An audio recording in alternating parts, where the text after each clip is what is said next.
How to decrease emails. Becoming spam when sent from Monday.com CRM.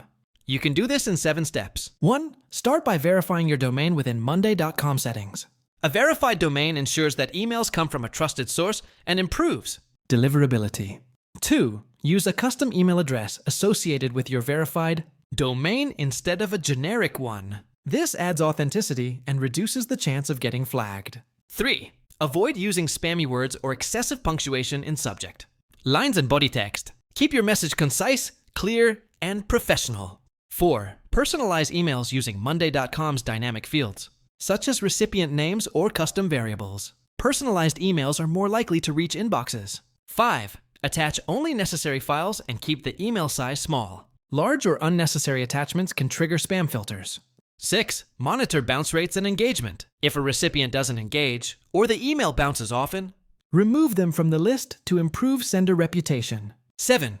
Use Monday CRM's built-in analytics or connect to third-party tools to track deliverability. Regularly update your email practices based on performance.